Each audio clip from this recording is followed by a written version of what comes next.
Good morning, dear students. How are you? I hope you are all fit and fine, enjoying the change of nature. प्यारे बच्चों, नमस्कार, नमस्ते, आदाब। आप कैसे हैं? मैं उम्मीद करता हूँ कि आप ठीक होंगे। और ये जो कुदरती चेंज हो रही है, change of nature mean you are enjoying the change of nature. It means that आप जो आजकल ये थोड़ी थोड़ी बारिश लग रही है 1-2 दिन से, आप इसका मजा ले रहे होंगे। Dear students, as you know that this year along with COVID-19, we were also facing the drought-like situation in our area. As in the month of July and mid-August of this year, but now a sudden change in weather condition gave some people hope for better crops and spring water. तो प्यारे बच्चों, इस साल जो हमारा COVID-19 था, इसके साथ साथ हमें सोखे के जैसी सिचुएशन बन गई थी। सोखे के जैसे हालात हो गए थे हमारे इलाके में, हमारे एरिया में, क्योंकि जो जुलाई और अगस्त का जो मिड अगस्त यानी अगस्त का जो दरमियानी टाइम था, ये 15-20 अगस्त तक कोई बारिश नहीं हुई। But now a sudden change in weather condition gave some hope for better crops and spring water. लेकिन अब जो ये बारिश आ रही है, जो अचानक ये हमारे वेदर कंडीशन में चेंज आई है, बारिशें हो रही हैं, इससे कुछ उम्मीद बन गई है कि हमारी फसल भी अच्छी हो सकती है और जो स्प्रिंग वाटर है, जो हमारे चश्मों का पानी होता है, वो भी आएगा, वो भी निकलेगा। Dear students, all this is up to God almighty, but little bit contribution of human beings also for disturbing the natural balance. प्यारे बच्चों, ये तो भगवान के हाथ ही होता है, लेकिन इसमें इंसान की कंट्रीब्यूशन भी है।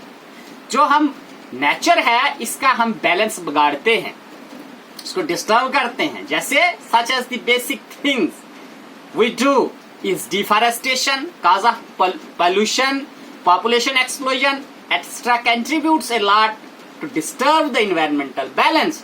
तो उसमें इंसानों का क्या रोल है? जैसे लोग जंगल काटते हैं, गंदगी करते हैं, जिसमें air pollution, noise pollution, soil pollution and so on pollution, बहुत सारी गंदगी जो इंसान करता है। और उसमें हमारा जो पॉपुलेशन एक्सप्लोजन भी है, लोग आबादी इतनी बढ़ रही है कि जगह नहीं रही है रहने के लिए, वगैरह वगैरह। इससे हमारा जो इन्वायरमेंट है, उसका जो बैलेंस है, वो बिगड़ता है और उससे क्या होता है, ये फ्लड लाइक या ड्रॉट लाइक सिचुएशंस बन जाती हैं। Dear students, let us come to our topic of the day. आओ हम आज के दिन का जो हमारा टॉपिक है उस पे आते हैं। Today we are going to discuss how does air get polluted. तो आज हम बात करने वाले हैं कि हवा किस तरह से गंदी होती है। Dear students, as you know that the substance which contaminate the air are called pollutants. तो प्यारे बच्चों, आपको पता है कि ऐसी चीजें जो हवा को गंदा करती हैं, उन्हें हम एयर पॉल्यूटेंट कहते हैं। Sometimes such substances may come from natural sources like smoke, dust arising from forest fire or volcanic eruption.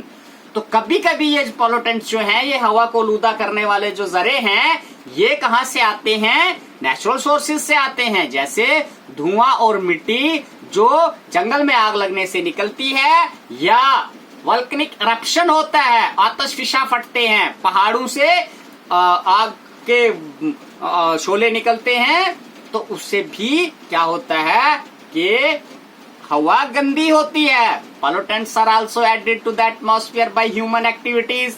लेकिन इंसान भी कुछ ऐसी एक्टिविटीज करता है जिससे हवा के अंदर जो है वो गंदगी फैलती है। तो इंसान क्या करता है? The sources of air pollution are factory, power plants, automobile exhaust and burning of firewood and dung cake.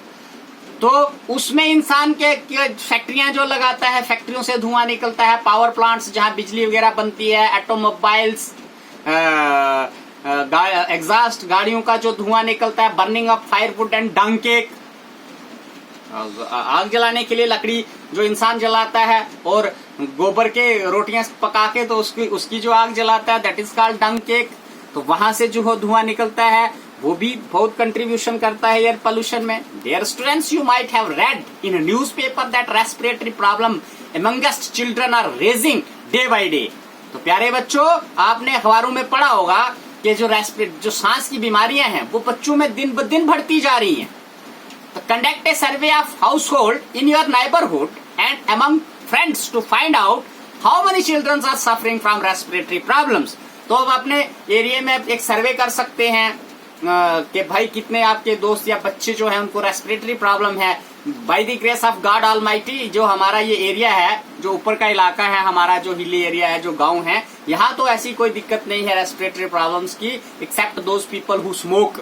जो बूढ़े स्मोकिंग करते हैं तो 1-2% वो केसेस हो सकते हैं जिनको अस्थमा वगैरह हो, बाकी वी पीपल आर सेफ, हम ठीक हैं। But this is in cities वगैरह, जैसे मेट्रोपॉलिटन सिटीज है, मुंबई वगैरह, दूसरे तीसरे जो शहर हैं, और इवन और Jammu is also polluted area, तो हमारा जम्मू शम्मू भी यहाँ भी हो सकता है ये।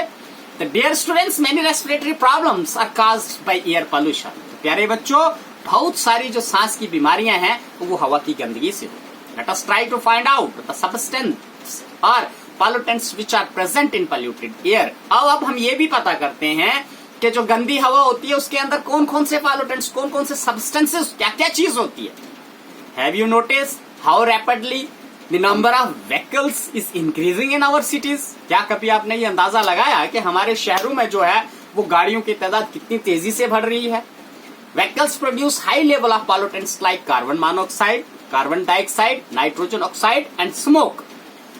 जो गाड़ियां हैं ये काफी मिकदार में जो हवा में गंदगी फैलाने वाले पोल्यूटेंट्स हैं उनको पैदा करती हैं। उनमें पहली चीज आती है कार्बन मोनोऑक्साइड, दूसरी आती है कार्बन डाइऑक्साइड, तीसरी आती है नाइट्रोजन ऑक्साइड, और चौथा क्या आता है, स्मोक, जिसे हम धुआं बोलते हैं। Carbon monoxide is produced from incomplete burning of fuel such as petrol and diesel. तो कार्बन मोनोऑक्साइड कहां से बनती है? जो इनकम्प्लीट फ्यूल, जो इनकम्प्लीट फ्यूल जलता है, जो जैसे पेट्रोल और डीजल उसमें जलता है, उसका कंप्लीट कंबस्टन नहीं होता। It is a poisonous gas. ये क्या है? एक जहरीली गैस।